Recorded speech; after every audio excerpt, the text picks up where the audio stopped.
Alright, ladies and gentlemen, Fab's in the house. And today I've got the Randy Doucette Metalhead here with me for a review.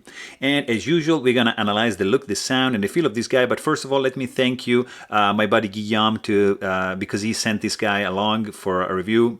Is the best. Thank you, man. And so let's check out this size, because overall size of this guy is going to be 8 inches with a 4.5 inch long handle and 3.5 inch long blade. Let's see how it does compared to some classics. This is Ontario Rad number 1, and you've got the Ontario. Yeah, you get it. Ontario Rad number 2, right in between these two options over here. Let's do the same with, where is it? Spyderco. I just lost the Spyderco. No, it's here. Look at this. Boom. Paramilitary 2. And we've got the Para 3 in the house as well, like so. You can see, you know, it's not a big boy, but it's right in the middle between these two guys. What else you guys want to see? I'll show you up against this guy, Koenig Mini Goblin, and his bigger brother, Koenig, also Arius. And again, it's in between the offerings from Koenig. Another pretty cool one. This is the Curtis Knives F3, and let's do it up against something smaller. Again, this is the Boker plus Vox F3 again, so you have two F3s. And since we are talking about F3, yeah, look at this, another F3, huh? How cool is that? So yeah, that's it. You want to see something else? Sure. I'll show you this Spyderco Rubicon. Boom. You want to see the magnitude? There you go, magnitude in the house as well. What else you want to see? Let me know in the comment if you want to see something else when I do the size comparison. But I think this gives you an idea of how big this guy is.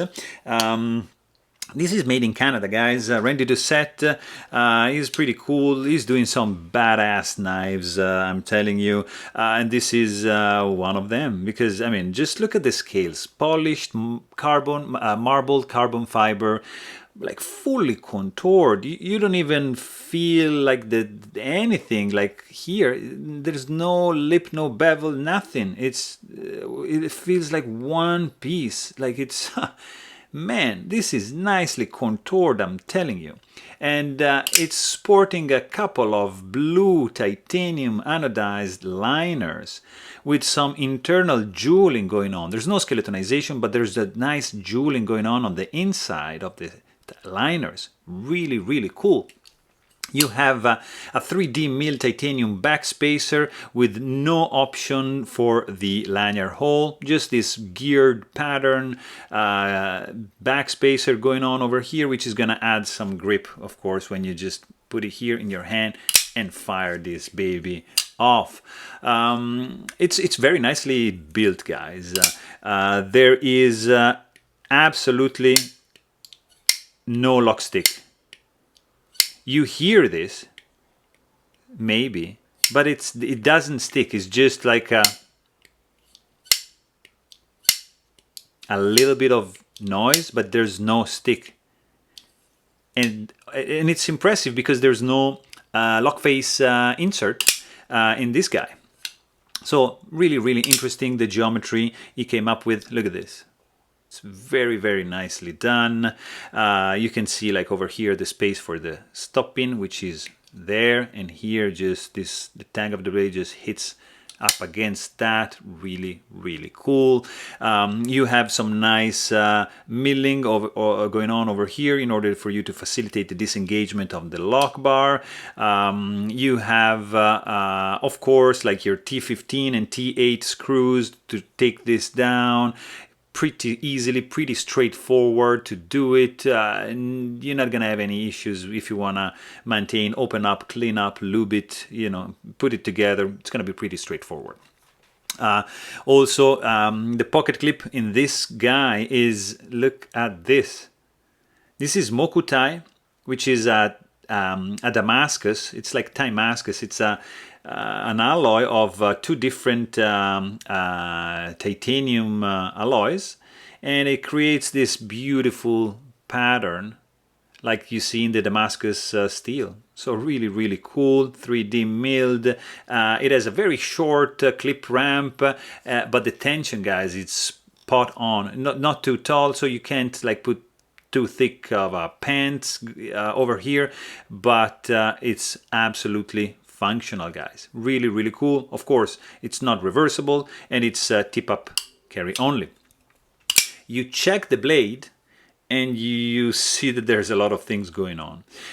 First of all, you meet this pretty aggressive Jinping, which I am a fan of. Like, this reminds me, for example, the Jinping going on here in the snafu. Absolutely functional Jinping, very aggressive. Your thumb, it's not gonna go anywhere. If you need to do, I mean, it's gonna dig in your flesh, but it's absolutely functional right there.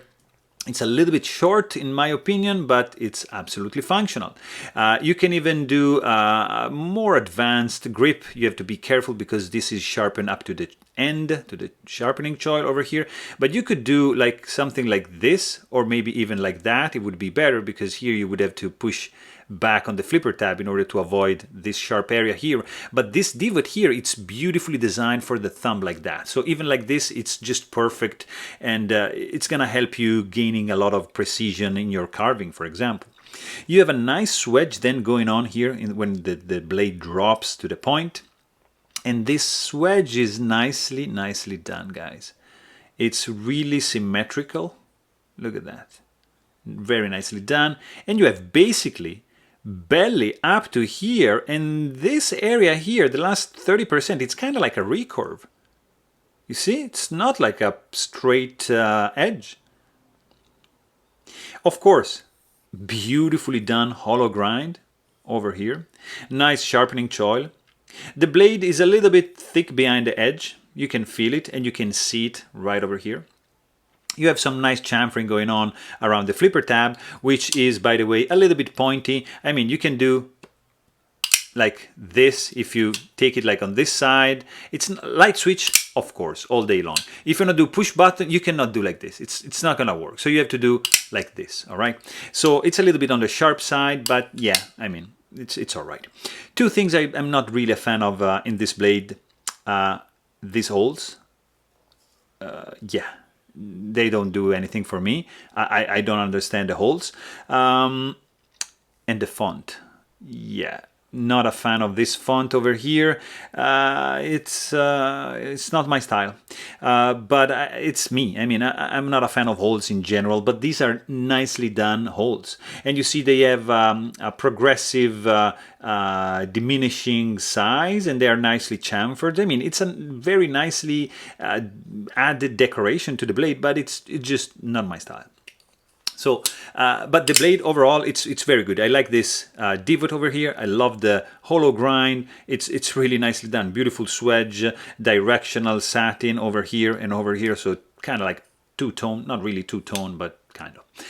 What I really love, guys, oh, I mean, the sound is just spectacular. The acoustics are phenomenal.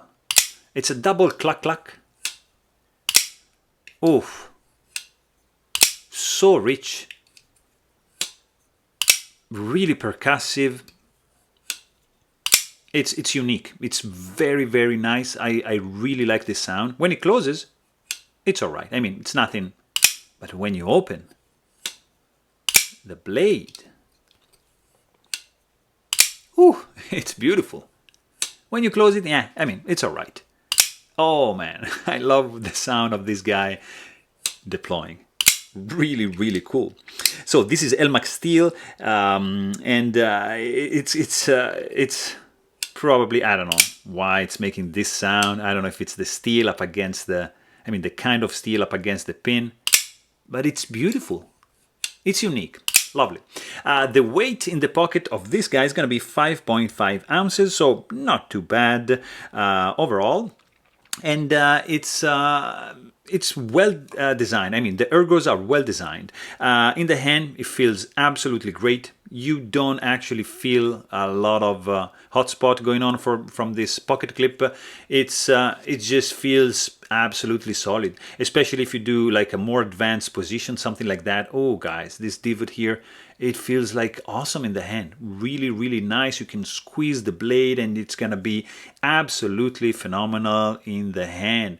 Nicely rounded off. It's very comfortable and very, very sturdy. I mean, come on, look at these liners. They're pretty thick, all right? So it's not gonna go anywhere. There's no blade play. There's no wiggling, no gaps. Its fit and finish is absolutely spot on, guys. Really, really nicely done, I have to say. Deployment speed, it's fast. It's gonna be a little bit of finger sore here because it's not rounded off, and if you're gonna do a push button, you have to do like this, and it's gonna hurt a little bit after a while. But if you stick with the light switch, yeah, not gonna have any issues. This guy is super smooth, runs on bearings. In fact, you can actually tell that the smoothness is right here, guys. Really, really nice. It's kind of like remembers a little bit of Shirogorov, to be honest. The detent strength is on medium strong side. Very, very nice. You have a nice kickback of the blade when it deploys. It wants to kind of like drag the handle away. You have the tip of the blade, which is a little bit too exposed. You see right over here, okay? So if I do this, I can feel it. It's not dangerous. It's not going to be able to cut me, but it's there. Here, you don't feel anything. It's too deep. The lock bar, even if it has a small cutout over here, it's quite easy to disengage. So nicely designed. There is no detent ball ramp, so you're going to feel this little hard step going on over here. But as soon as you disengage the lock bar, this guy wants to just fall. In fact, it's free falling, and guillotining effect throughout the closing position. Really, really cool overall. I mean, this is an overall very, very good looking knife. I'm not really a fan of the font of these holes over here, but the handle, the fit and finish, the sound, guys, the sound, and the ergos are very, very good. So there you have it. Hope you guys enjoyed this video. Please don't forget to subscribe. Thanks for watching. Stay tuned.